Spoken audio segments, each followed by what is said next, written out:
It doesn't have any more particular interest in oxygen levels than any other organ. So I don't know the actual answer, but just in theory, I've come up with one. What do you think? The only thing I can think of is the amount of blood flow that actually goes through the kidney. All right? So much blood goes through the kidney, more than any other organ, because of its role in filtration, that it has this unique exposure to all this fluid, whether it's high concentration of oxygen or low, or high PO2 or low PO2. It's the only thing I can think of, because the kidney itself doesn't have any more specific a reason to be interested, be affected by PO2 than other organs. All right, so as we go through, I'll remind you on Monday, as we talk about function, where each of these fall into place, okay? All right, position of the kidney. This is the transverse section. And we're looking at the vertebral column. Anybody know what these muscles would be right here? Back to 430 again. Rectus spinae, exactly right. And then some other ones you probably didn't learn, called a group of them as intertransversalis, okay? Supporting the muscles over here, this guy has both, this person has both the uterus and seminal vesicles and prostate glands, so a little unclear here. Here's the kidneys, quadratus lumborum, and psoas major are the two muscles that support the kidneys posteriorly. Only two bones support the kidneys. Anybody know what they are? What are the two bones that support the kidneys? You can't see them here, so you have to figure it out. Ever heard of vertebral ribs?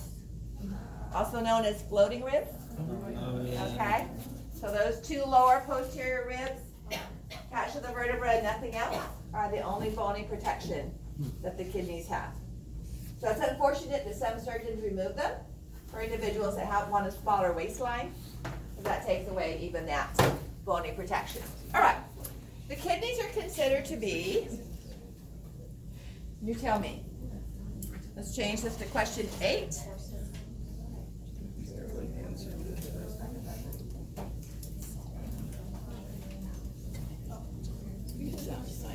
And the answer's on the image. We can go back to this one for a better view. It's outside of the cavity.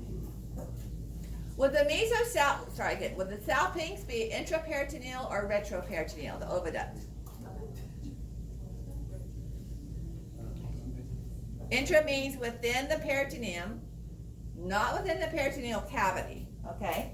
So to remind you of that view, I'm using purple, but here's the oviduct, surrounded by the peritoneum, and here's our mesentery. So this is what we mean by intraperitoneal. Okay, if we look at a small version of the peritoneal cavity, it would be like that. It's not in the peritoneal cavity, again, we just have serous fluid, okay?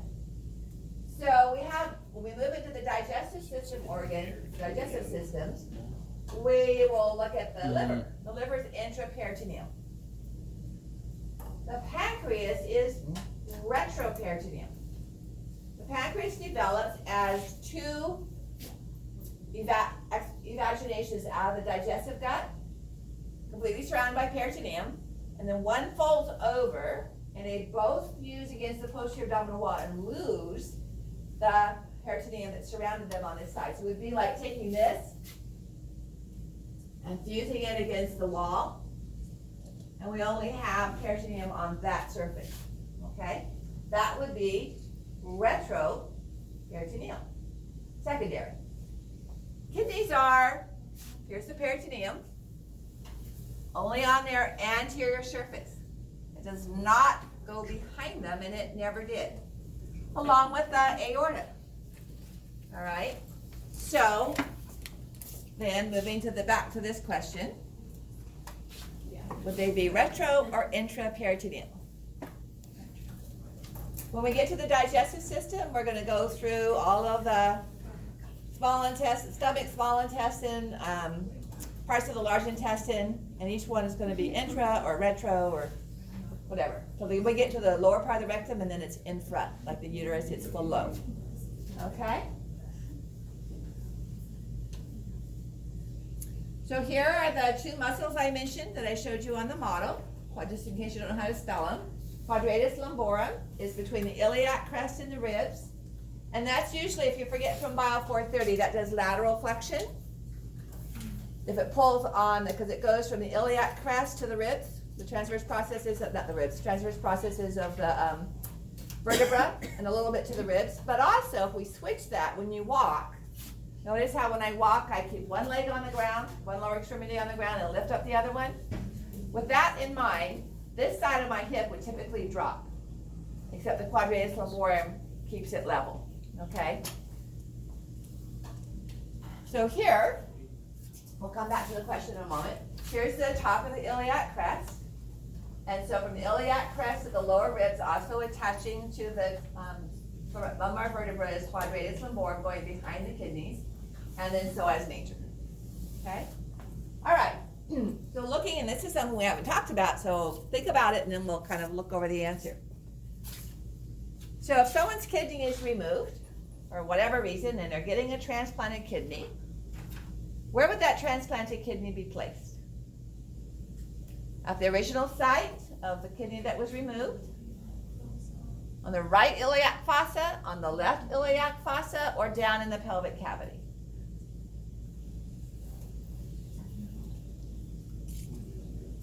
Now, these aren't hard and fast rules, but there is one site that's most likely, so we're changing this to question 9.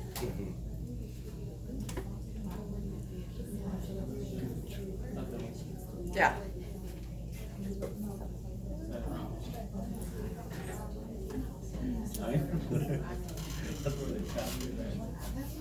May I erase what's on the board? Write a word for you. Would you think it would be the left, because the left kidney is more higher closer to your ribs?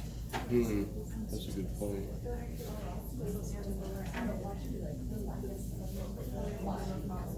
I want to say A, but that just seems too easy of an answer. That's the same thing as, well, why not?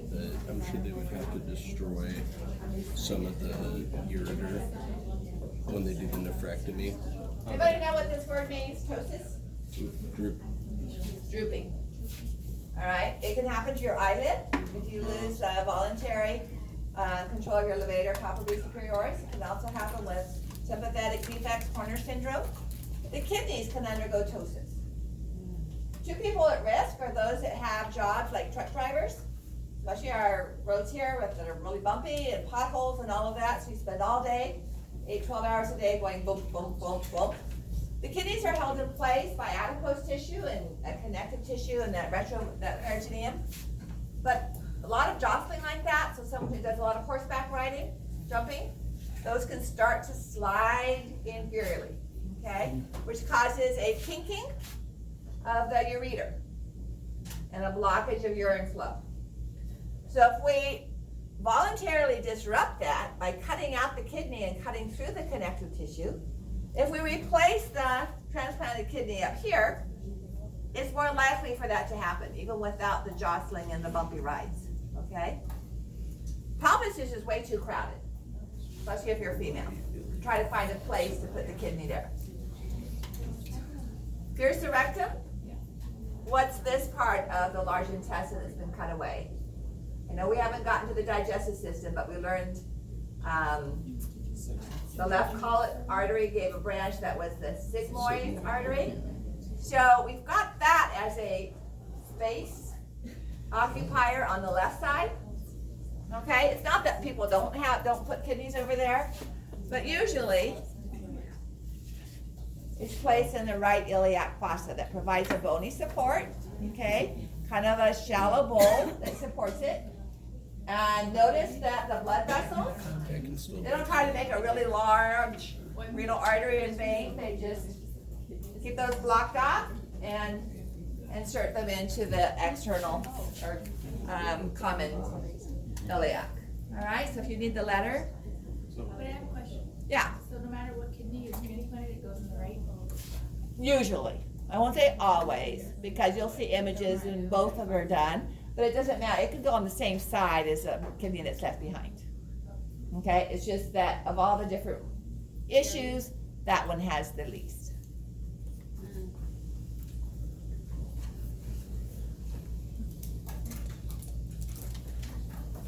Alrighty.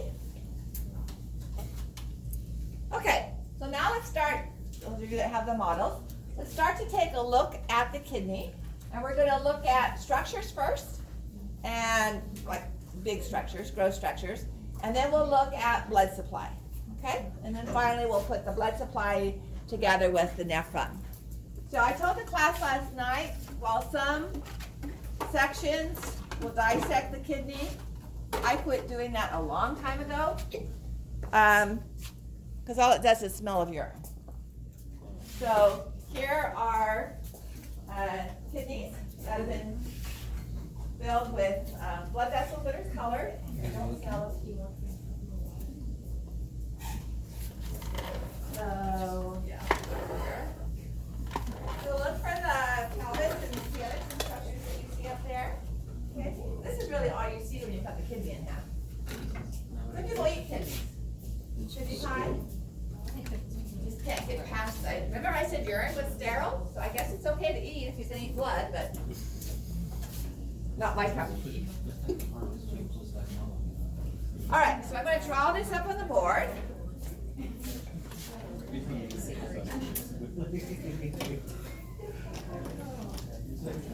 I'm going to tilt it slightly so I get a little bit more room. Got the hiccups? No, I got the hiccups.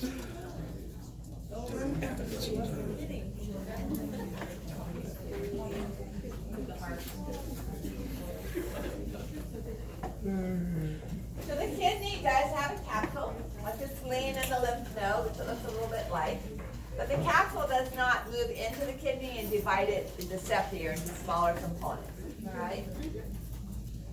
This area here is called the hilus or hilum. We saw that with the spleen, the lymph node, the lungs.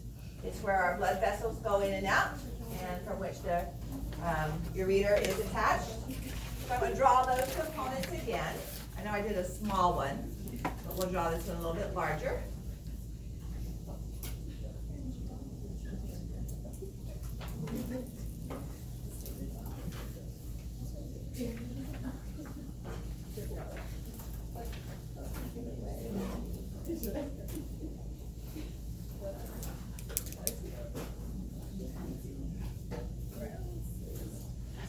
Okay, so ureter,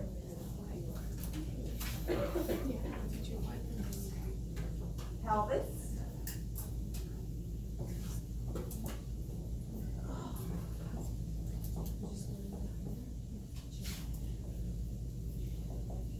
and I'm making this plural just so you recognize the spelling of the plural, like calyces instead of calyx. Okay.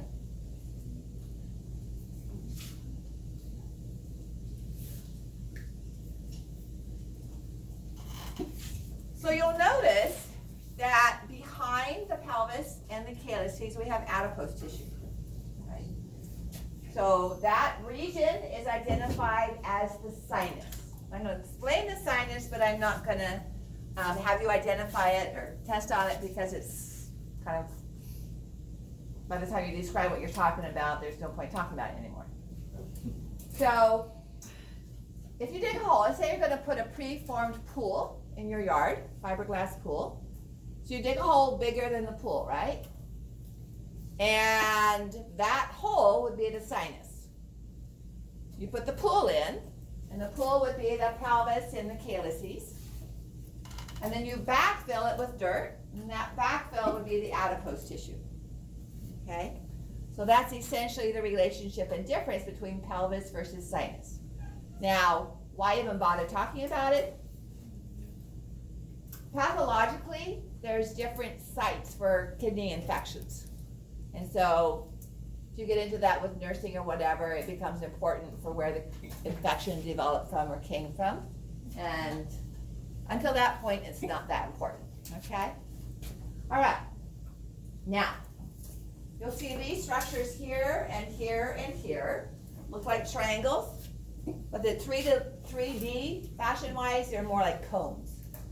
All right, so they have a broad base and a narrow tip, and these are known as medullary pyramids. They're a bit different from the other structure that has a medullary pyramid, which is the medulla oblongata, or the brainstem, which really doesn't look like a pyramid at all, for that matter.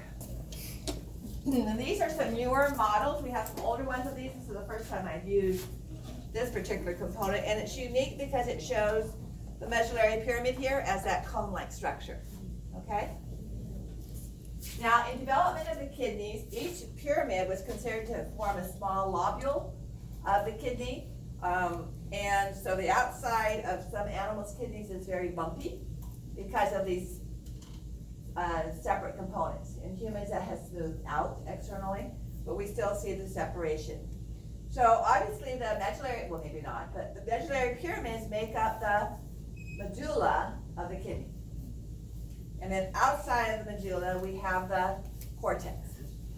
So when we look at the histology, all right, we're gonna, or even not just histology, but structures, especially on Monday, we're gonna talk about what structures are found only in the cortex, what structures are found only in the medulla, and what structures can be found in both, okay? So you'll notice that the medullary pyramids appear striated, and that's for 3 different reasons, okay? So first of all, the reason they look striated is because they have straight up and down structures that are found in them. So this white structure right here is a collecting duct. They start out in the cortex and move into the pyramids, all right? Towards the tip of the pyramid, several collecting ducts will form a papillary duct. So that presence is of those straight structures creates the major reason why this looks like striated components. So I'm going to draw a couple of these. So what I'm drawing here are collecting ducts and papillary ducts of a medullary pyramid.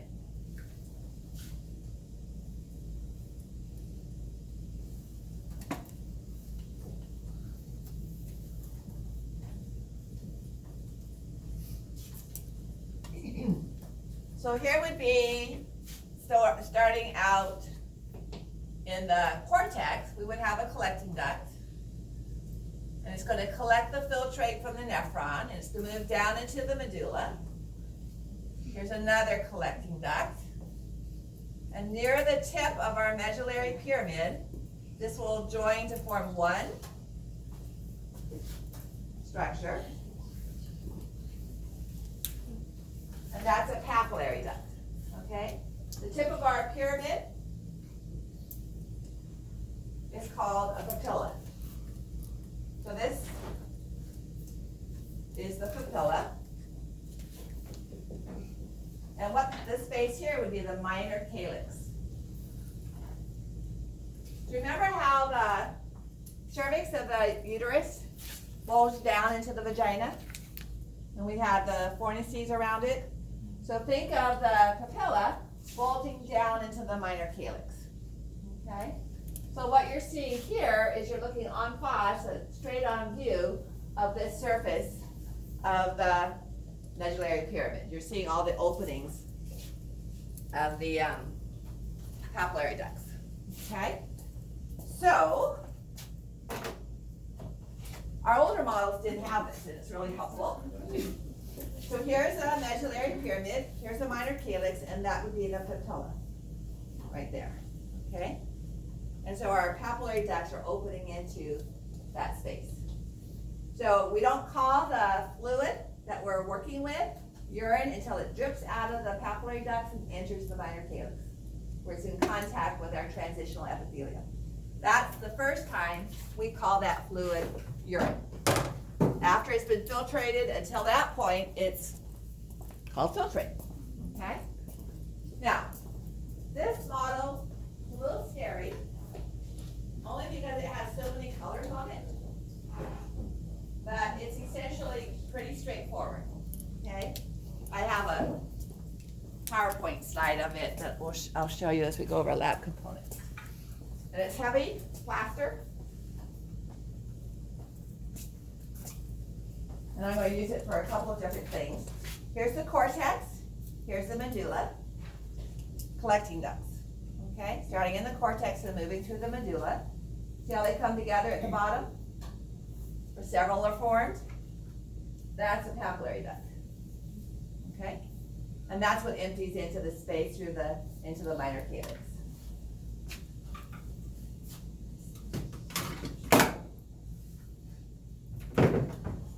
So, now the kidney doesn't actually have a dotted line in it. You can look at it all you want, there will be no dotted line in the kidney.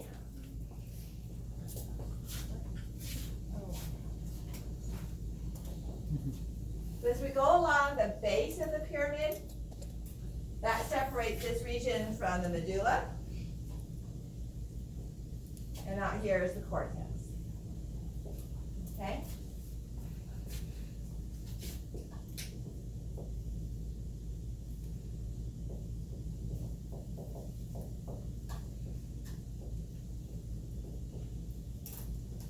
Now, in between the pyramids are regions of tissue called the renal columns. Other than that, I'm not going to talk about them, okay? It doesn't really affect the function of the kidney, but just for that component, they're considered to be part of the medulla.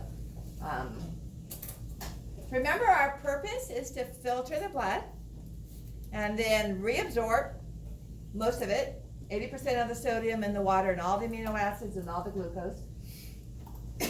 And then to make some adjustments, hydrogen ions, antibiotics, we can add additional components to if they're broken down, and so on, all right? So now that we've identified those basic regions, let's look at the blood supply.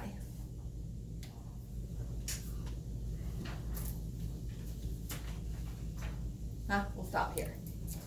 This is 10, I believe, not stop, but stop for this question. This comes back from, I've mentioned it a few times.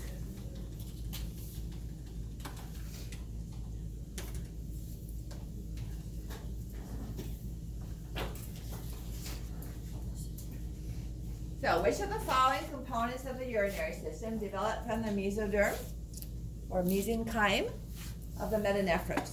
The answer was on the board, but I've erased it since then.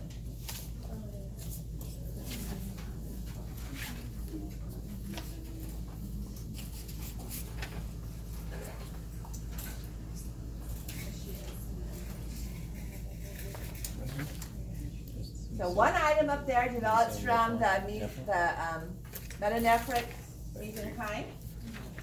Everything else develops from the metanephric duct.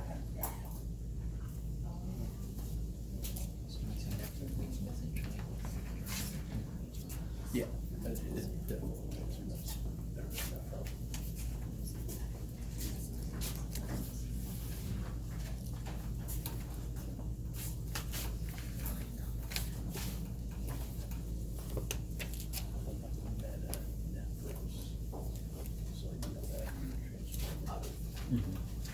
Everybody want to take a picture of this before, I'm going to leave the diagram up, but I'm going to erase the words.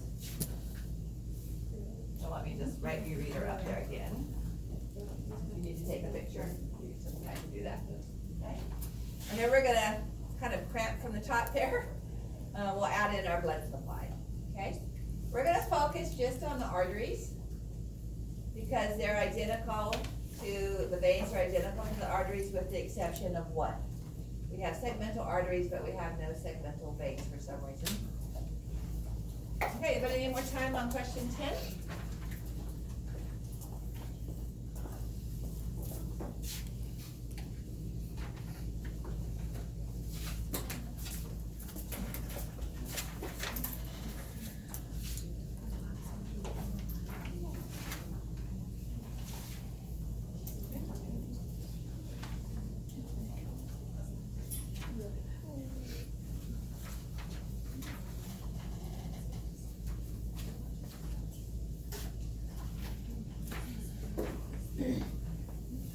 So the vessel that supplies the kidneys, you know already. It's a large pair of large vessels that branch off of the abdominal aorta. So they're under pretty high pressure already because the aorta is pretty high pressure. And this is the renal artery, okay?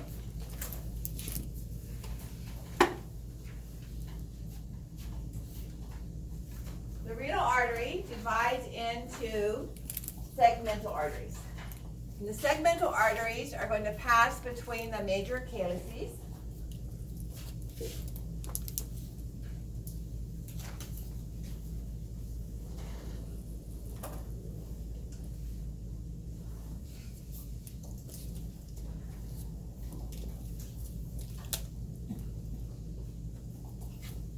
Not very pretty, but it'll be erased before the evening is over. All right, the renal artery.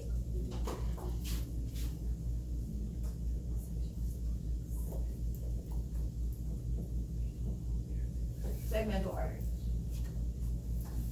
Now, the next set of vessels passes between the pyramids. Those are interlobar, right?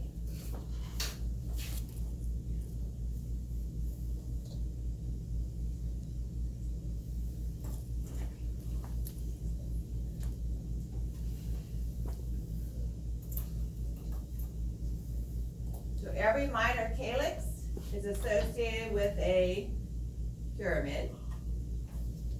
Well, I don't have them all here, but so these now are the interlobar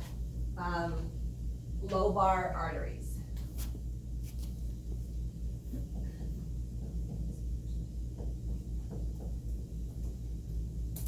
Between each pyramid. So if you look at the models, I have a picture of a model up here. So here would be the segmental. Here, between the pyramids, would be the interlobar. Okay? Now, each interlobar artery is connected to another, and I haven't drawn all the other ones in here like I should, but right along the base of the pyramid,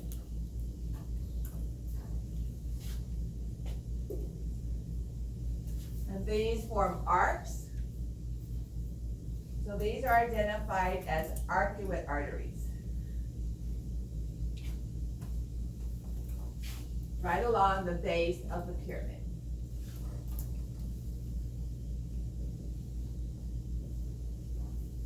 So that would be these here. Interlobar to interlobar would be our arcuate artery. Okay? Right at the change from medulla to cortex, or cortex to medulla. And the next vessel we're going to talk about branches off at right angles from the arcuate artery and goes out through the cortex. So I'll draw a couple of those, and then I'm going to erase this and draw the rest of it on the large whiteboard.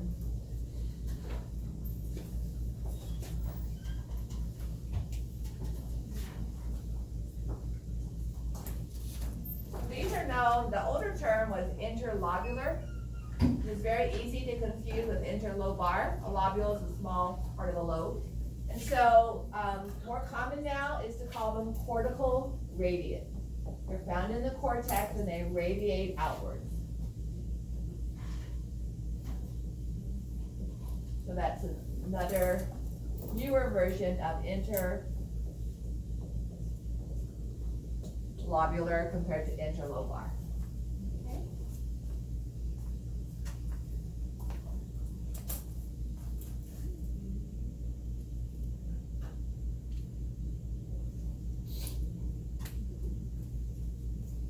So actually I'm going to leave that up there, turn the screen off. And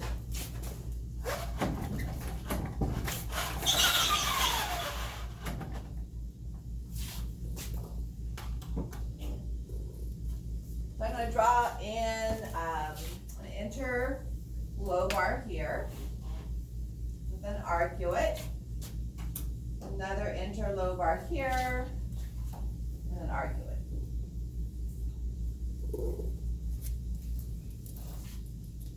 Okay.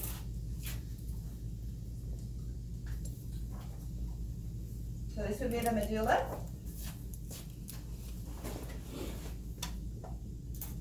And here would be the cortex.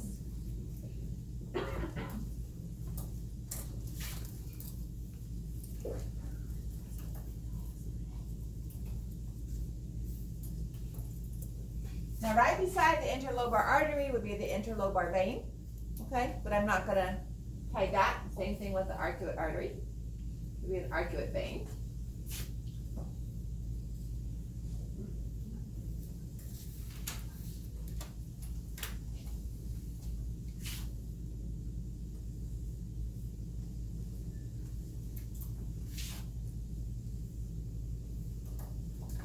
And I'm gonna add branches onto that.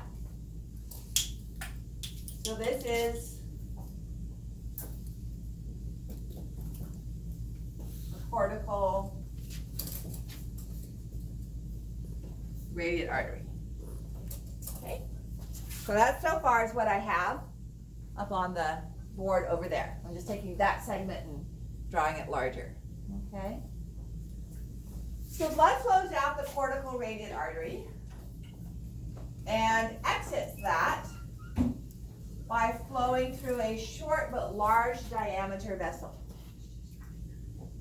This is an arterial.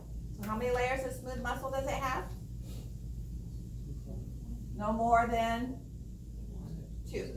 So 1 to 2, all right? Which means it's very effective at changing blood flow and pressure by constriction or dilation. So this is identified. The blood flow is going into that towards our filtration site. So this is identified as an afferent going towards arterial. Okay. I'll draw another one up here.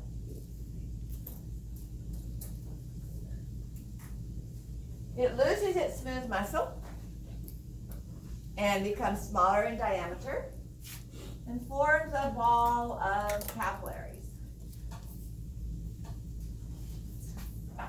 This is known as glomerulus or glomerular capillaries.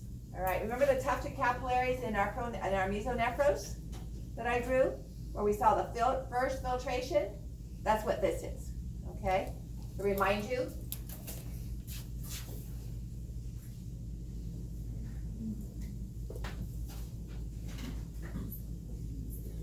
That right there, that's what this is, okay? So it goes by glomerulus, which is the noun, meaning glomerular capillaries, same thing.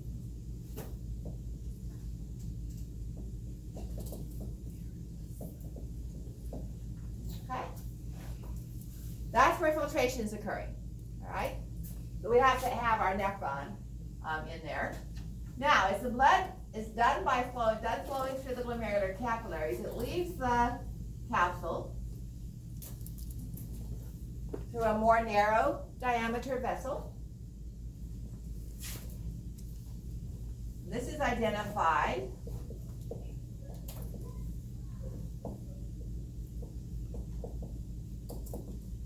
as an efferent arterial.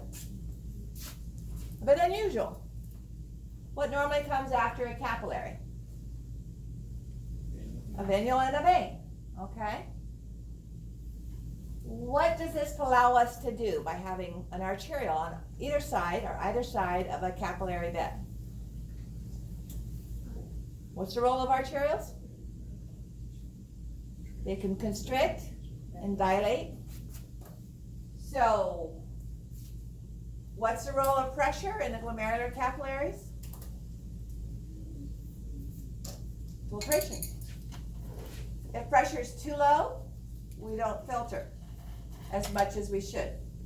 You should make at the minimum about 30 mils of urine an hour, okay, at the very minimum.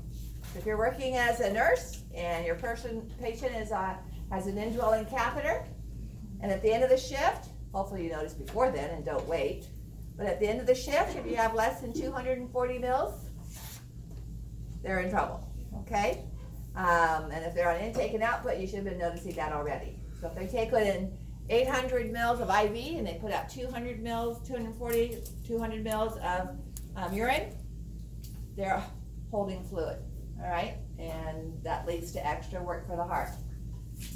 Now, we have a large diameter vessel going in and a small diameter vessel coming out. What's going to happen to the filtration pressure of our capillary compared to a typical capillary bed in, say, the liver or a muscle tissue? Is capillary pressure going to be higher or lower than most tissues?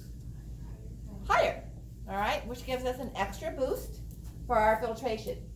Let's say that blood volume is low, okay, dehydrated, hemorrhaging, low blood volume, blood pressure is low. How would these two vessels respond to that to increase filtration pressure? The afferent arteriole will dilate or constrict.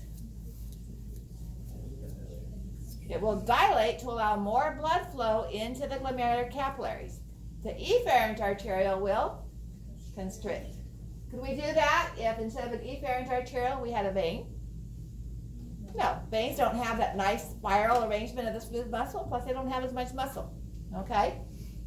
So this arrangement allows us to have localized control, not waiting for systemic pressure to go up or down, localized control on the pressure within the glomerulus. All right, so I'm going to draw that over here again. I don't get too crowded with words. Wide diameter afferent arteriole coming off the cortical radius. That's how you know it's an afferent arteriole. Wide diameter and the fact that it's attached to the cortical radius vessel. Okay, glomerulus. Efferent arteriole. It doesn't go into a vein.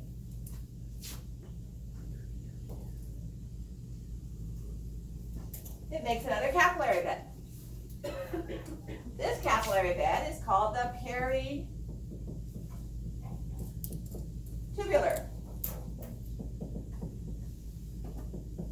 capillaries. We do filtration here, right? Anything small enough, the water, the ions, the amino acids, the glucose, anything small enough to go through our filtration membrane is going to go through.